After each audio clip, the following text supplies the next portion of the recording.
So guys, let's talk about Bluetooth communicators for a second.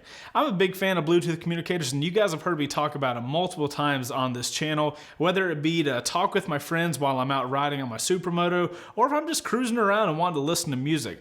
What I bet you didn't expect was a company like Icon, yes, the same Icon that makes the variant that a lot of you guys have seen and a ton of the other gear that I have. I'm a personal fan of Icon and their gear, but I bet you didn't expect them, of all companies, to come out with a Bluetooth communicator. Well, that's what they recently did, and today I'm going to be talking about their RAU Bluetooth communicator.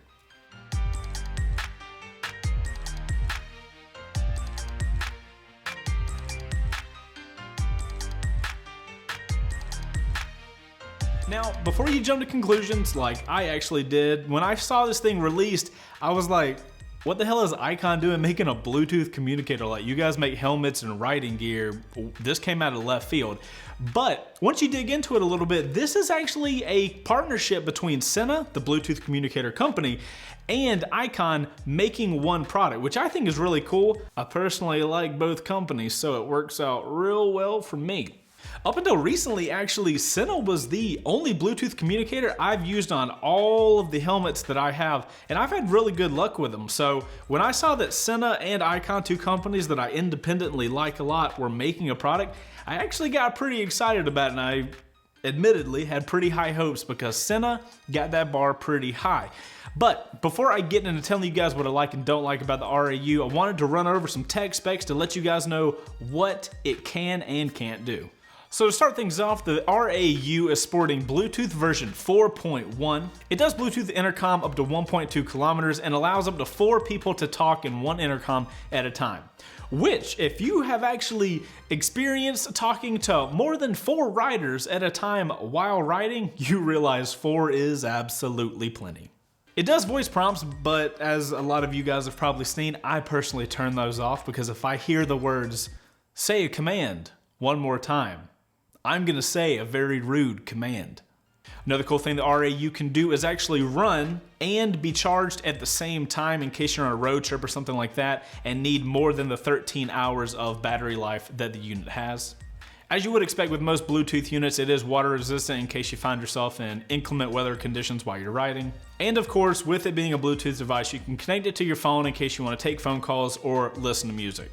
Oh, it also has a built-in FM radio, you know, for all 2 of you guys that actually listen to the radio while you ride motorcycles.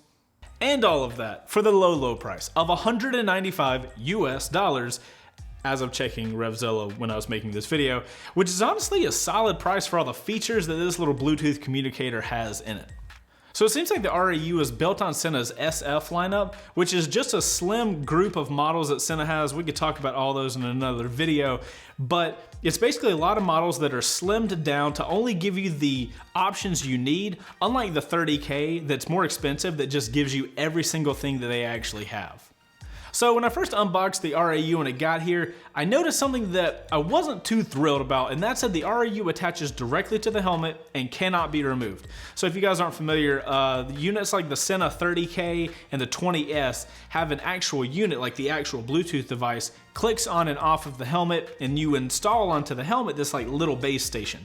That way you can go and take the main unit, get it charged, and then bring it back to your helmet and it's fully charged. With the RAU, you're gonna actually have to take your helmet with the RAU on it over by the wall outlet or wherever you charge your devices, and that does seem like a slight inconvenience. But when you look at it, and what I've noticed while I've been riding with it is the unit doesn't have anything else hanging off the helmet like the 20S and the 30K. They have those little base stations that stick out just a little bit. And when I would ride and do ride with my 30Ks and my 20Ss, that little sticking out area gets caught a lot of the time on my jacket. I've noticed this on tons of first rides. If I'm riding on certain style motorcycles and I do a head check, the Bluetooth device will actually get caught in my jacket, which is actually super dangerous when you're out riding. So depending on the type of bike you're riding and the position you're in and the helmet, there's a lot of factors. But I've noticed that the RAU doesn't do that because the only thing that goes under the helmet is the little power strap, or the strap that goes to all of the headphones and the microphone. So it's a slight inconvenience that you have to take the helmet to the actual charger, but overall, I'm starting to like this more slimmed down look instead of like getting a big pack that I don't need all those features anyway. I'm actually preferring the smaller unit because I don't really care if I have to take my helmet over there to the wall outlet to get it charged. It's a slight inconvenience, but I think I'd actually prefer that over having that extra area poking out the bottom of my helmet. Alright guys, so that's the Icon RAU Bluetooth communicator. Now, before I tell you guys what I think about it after riding with it for a couple weeks, I called my buddy Brian over because these are Bluetooth communicators. You gotta communicate with other people. So I decided to give Brian, or Brain if you guys are fans of Wreck Bike Rebuild, I decided to give him one, and he's actually never had a Bluetooth communicator before. So we're gonna go jump on the bikes, go out for a ride, and talk about what we like and don't like about the RAU. Brian is brutally honest all the time, as you guys that watch Wreck Bike Rebuild know, so I'm really excited to talk with him and see what he thinks about the first Bluetooth communicator he's ever had. So we're gonna ditch the studio and we're gonna go for a ride. Let's go.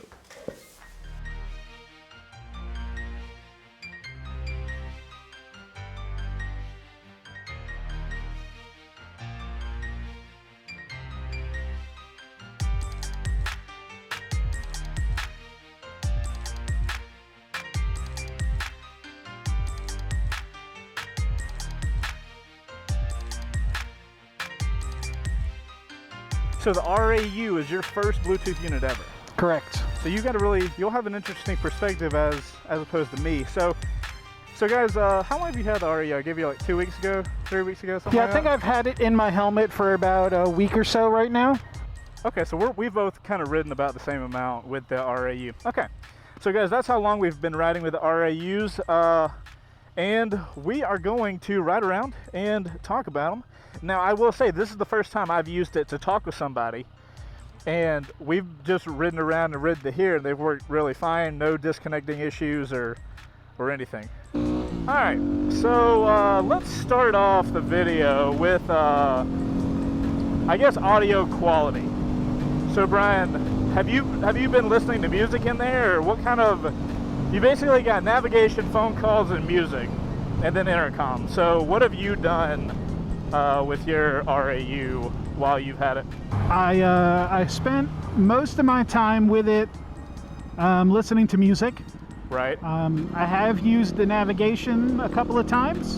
Right. The one thing about the navigation that I find really nice is when the navigation turns the music volume down to speak, and then the navigation voice seems to come through just a little bit louder than your music does. See, that's interesting, because while one of the things that I've noticed, I do the majority of the stuff I do is listen to music, and I found it a little quiet on the music end. It's not too bad if you're going like 30 or 40 miles an hour or under, but once you get up to like 50 or 60, I do wish the music was a little louder.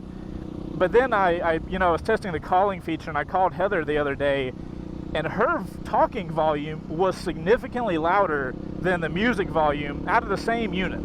The volume for the phone calls, as well as the GPS, does seem to be loud and clear. Right.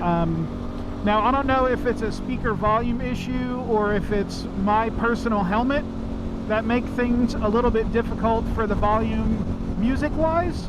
Right. Unfortunately, my helmet does not have a really good spot to put the speakers in. I have to tuck the speakers back behind some, not really dense foam, but behind some foam, so it kind of softens the volume a little bit. So as far as this helmet setup goes, the music is a little quiet, Right. but phone calls and GPS seem to come through just fine. Yeah, well, even the Icon Airfly that I've got on right now, like it has perfect pockets actually for navigation or for the speakers. But even with mine having an ideal setup, they still feel a little quiet for what I'd kind of prefer. Like my Senna 30K, that thing's loud as hell. So, but then again, we're not using a like top of the line model. You know, this is more of a like economical level, and the fact that it can do everything it can, and a 4-way intercom with like for like less than $200. Yeah, it's a pretty nice unit. Something I'm interested in your perspective is, having never had a Bluetooth unit on your helmet before, how have you found the like having something added onto your helmet that sticks out a little bit? Honestly, I don't even know it's there. Solid. This particular unit is pretty low profile. Right. The way that it mounts onto the helmet with just a stick pad versus having a mounting clamp Right. is kind of nice in one way and not quite as nice in another way. I mean, if I wanted to take this unit off and put it onto one of my other helmets, now I have this big piece of glue on the side of my helmet that I have to remove. Right, you got to get Goo Gone or something like that. And that's a little concerning, considering how expensive my helmet is, that I'm going to have to take a chemical to it to get the glue off. It's nice and easy to install. It's very low profile. It does not interfere between helmet and jacket. Installation went really well for you. Like, I've installed like tons of these things, so like I knew exactly what I was doing, but somebody that's never done it before, you didn't have an issue or anything? It seemed pretty easy, you know. I mean, it's pretty straightforward. I mean, I do have a technical background, so putting in a pair of speakers and a microphone is not a real difficult task. Yeah, but well, that's not the hard part. I feel like the hard part is wiring it to look really clean, but you've done a really good job. So something I really like about the helmet is, you know, the other units I typically ride with on my helmets that I wear the most, I've got the 20K or the 30K and the 20S, and they have that little clamp you were talking about. That thing gets caught on my jacket so often, and this little guy, with the way it's mounted, like, I can even rub up against my helmet. I'm sure I look crazy as hell to these cars, but I can actually watch it from here while you're turning your helmet.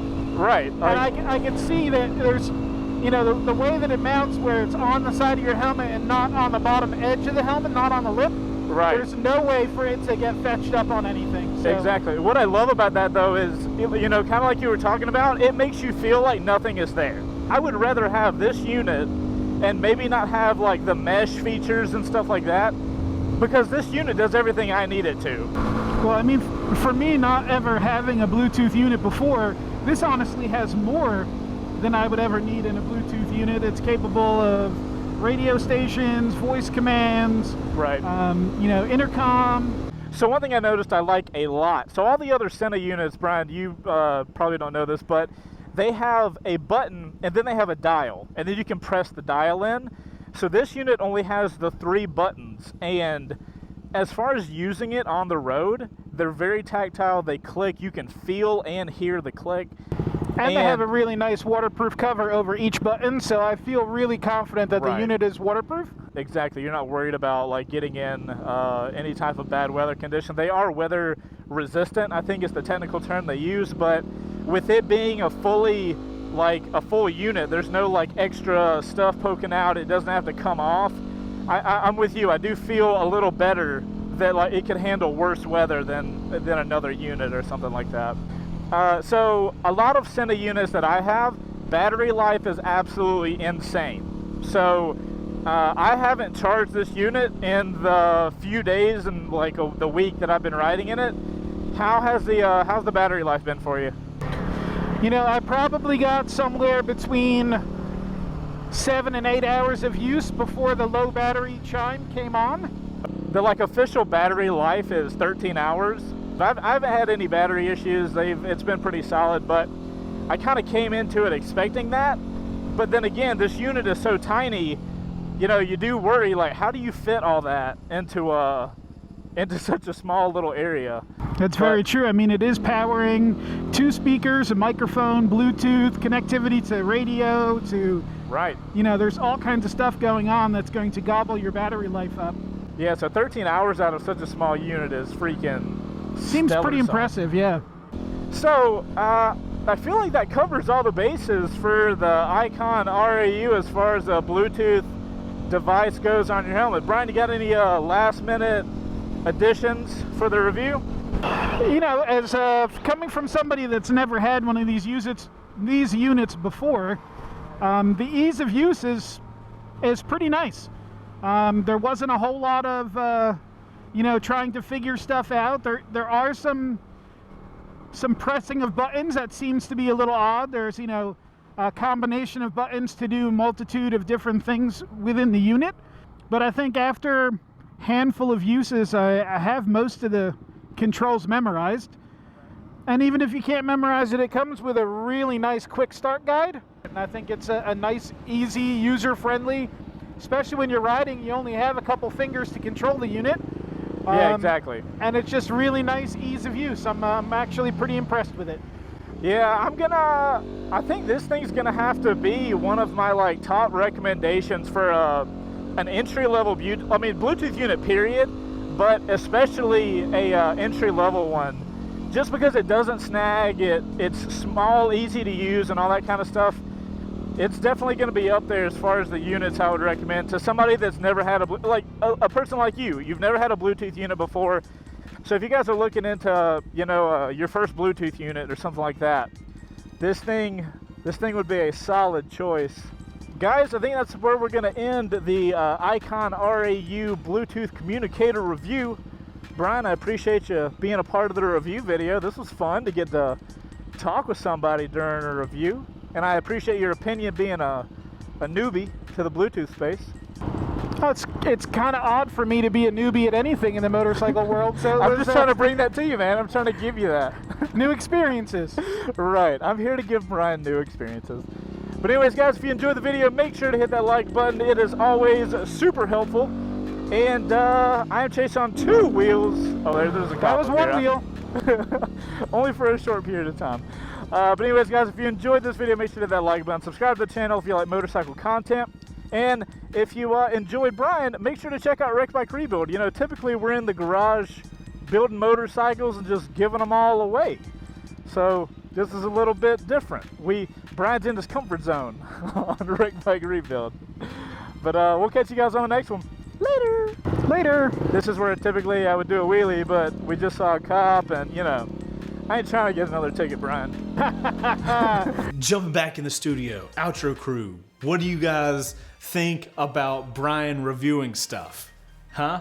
I mean, I'm working with these guys on Wreck Bike Rebuild. I might as well throw them some gear and we test it out together, right? Let me guys know what you thought about Brian's opinions. You guys are awesome for getting to the end of the video. We'll see you on the next one.